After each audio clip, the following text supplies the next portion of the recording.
Welcome to our Regnery Roundtable.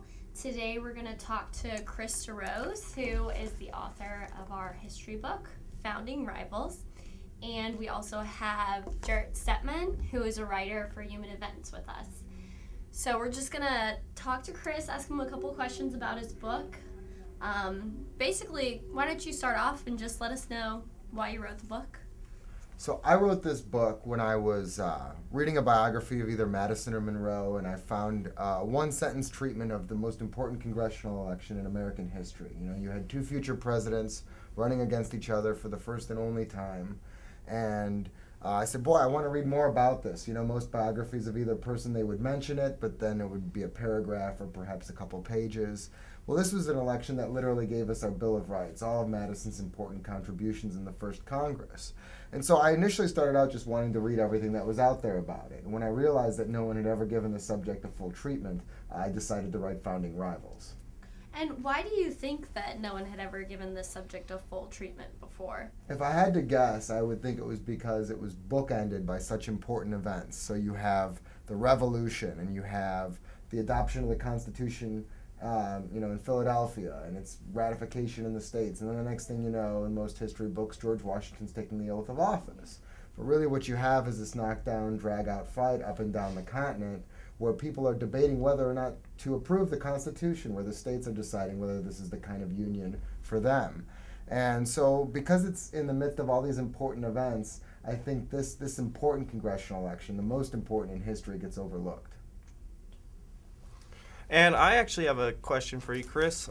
You chose the title Founding Rivals, kind of this battle between James Monroe and James Madison, which seems unusual to some people because, of course, they come from eventually the same political party. They seem to be both good friends of Thomas Jefferson, lived basically miles apart.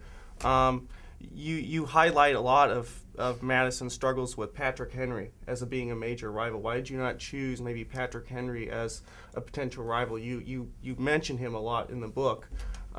Just curious why he was not featured as the rival. I realize you're going over the congressional election, but I found that to be a very curious choice. Yeah, and that's exactly right. And James Monroe represented carried Patrick Henry's banner in the election of 1789, represented the Anti-Federalists, and there's some evidence that they all got together and tried to select a suitable nominee to run against Madison to try to keep him out of the first Congress. Ultimately, this is a book about the most important congressional election in American history and how small events, or seemingly small events like races for Congress, individual races for Congress, can create massive change on a global scale. And so this is about how America's constitutional history, maybe the fate of the Union itself, hung on one congressional election. And so because the focus was the race, I looked to highlight James Madison and James Monroe. Interestingly enough, and Thomas Jefferson, as you point out, was a mutual friend of the two of them. Right. He referred to Madison and Monroe as the twin pillars of his happiness, and they were his two best friends, and they would each succeed him in the presidency. But he's the one who introduces them. So Thomas Jefferson writes a letter, to Madison, says, you should start talking to James Monroe. You guys should get to know each other. And so for 5 years prior to this race, they actually correspond and work together to try to strengthen the Union. Right, very interesting. Another thing that I thought was very interesting is the electoral fight between Monroe and Madison, how you said that there was actually retail politicking, which I know during that time period was very unpopular throughout the nation. It was unseemly to people at that time. How did they reconcile that with kind of their beliefs in Republican government, things like that, with the kind of retail politicking that they were engaging in this tough, obviously, electoral fight? Yeah, it was the practical demands of winning the election that forced them. James Madison said, I've gone much farther than I had meditated. And, sort of when you're reluctant to do something in life and you start down a path and then you're like, oh, if I had known it was gonna, but then you're already all the way in. So Madison hadn't even intended to come back to Virginia. He was in New York, serving in the Congress. He was prepared to stand on his reputation. It was only the intelligence that he got from the ground saying that if you don't come down here and fight for your corner, you're going to lose. And when he appreciated the magnitude of that, he went in and started engaging in retail politicking. It's very telling that in his long career in public service, James Madison never gave a public speech until he ran as a delegate to the Virginia Ratification Convention. Not before. did he ever give a talk. None of his races for state representative, obviously congressmen were selected by the legislatures under the Articles of Confederation, but in all his legislative elections had never given a public address. And what was the difference between, say, the retail politicking of that time and our time? I know that, for instance, like one man, one vote was not, it wasn't a policy yet. There are, of course, fewer people. How is it dramatically different from, say, current kind of politics? Was there a huge difference in how they engage in campaigns? Obviously, their technological differences are there. Was there a dramatic difference in how they actually campaigned? Actually, setting aside advancements in technology over the past 200 years, and not to discount those because they really have changed the face of politics, but the exact strategies and tactics that they used in 1789 are what you would use to win a congressional race today. So you picked your message. Their medium of choice was through the newspapers. As you mentioned, it's a smaller electorate. 2,280 votes cast in this race. And everybody read one, but probably multiple newspapers where each side could have space to write essays extolling the virtues of a candidate or putting another candidate down.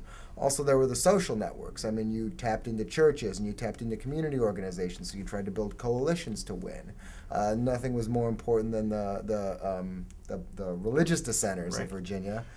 They were formed as a group because of religious persecution. And you mentioned the fact that Madison had worked a lot with the Baptists in protecting their religious freedom, and to a certain extent the Lutherans as well. Yeah. Why was he more successful with that than James Monroe was, to bring the religious dissenters and the people that were the religious minorities in his district over to his campaign, rather than James Monroe, who also supported religious liberty, but not as extensively? Yeah, so James Madison really was a hero to these communities for his successful passage of Thomas Jefferson's Statute of Religious Freedom. Jefferson only lists 3 things on his tombstone. Right. That he was the author of the Declaration of Independence, the founder of the University of Virginia, and the author of the Statute of Religious Freedom.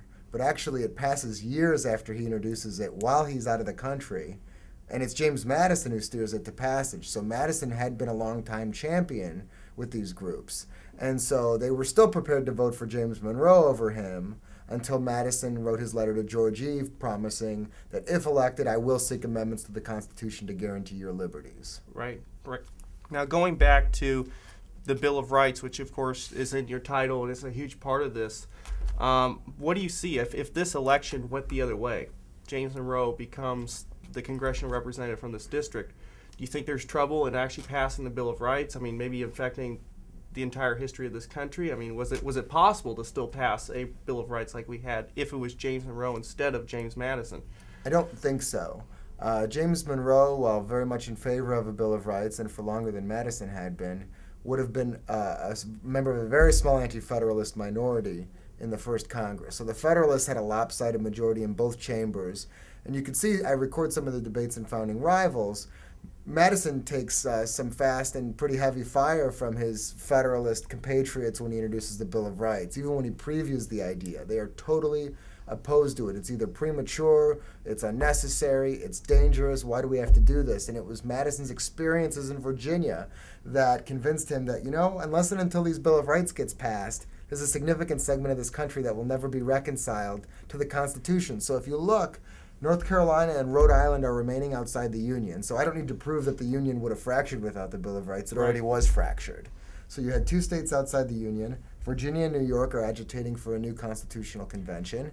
And that's the way we're headed. And if that had happened, Washington, Madison, and others on the ground believed that all heck would have broken loose and that the project would have been completely derailed. So it sounds like what you're saying is there probably would have been a call for a new constitutional convention. The old Constitution would have been repealed, overturned, gone. Right. New Constitution, maybe then you have another constitutional convention. You keep going through this process and you become like a banana republic, which is very interesting. I do have another question too. Do you think that during this process that Madison, of course, in the Federalist Papers, argued kind of against the Bill of Rights? Do you think he was ever actually turned to believing that a Bill of Rights was necessary, or do you think he did this for political considerations because he believed that to preserve his Constitution, that politically popular opinion kind of decided that he needed a Bill of Rights? Do you think he ever actually changed his ideology, or do you think he did this because of political expediency? I would never say that James Madison would much rather lose an election and never ever win another election rather than put forward something so significant that wasn't in the public's best interest. He simply believed that, it's unnecessary, but it's not dangerous. And so perhaps there might be some benefit. We put our liberties on a more secure, foundation.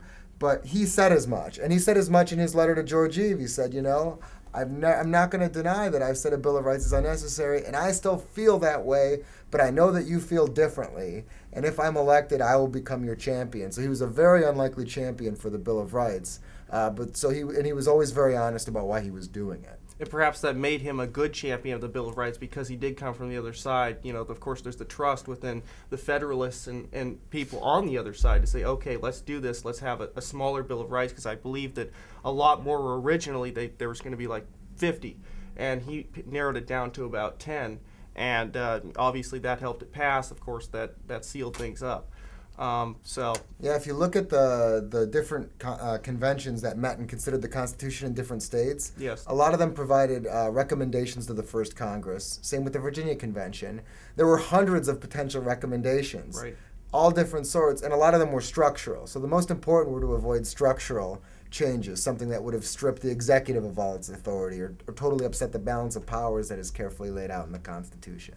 Right. So it is very important, but you've zeroed in on exactly why this race is so significant and why Madison's the one who had to be there.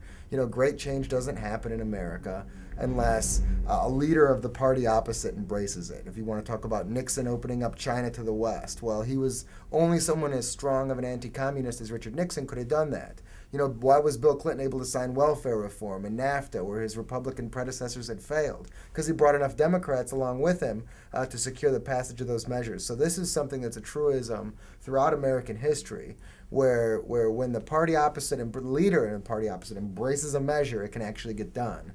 Right, that makes a lot of sense. And also, one more question. How did these two men patch things up after this tough race? And obviously, eventually, they end up serving together in the same administration. Monroe becomes his Secretary of State, helps in the War of 1812. How did they patch things up and become, I assume, very close afterwards? Was it just they weren't particularly bitter at each other? Was it because their political similarities helped them become allies again? What helped these two men come back together to serve in the same administration later on? Well, we talked earlier about the strong similarities between congressional elections in 1789 and today.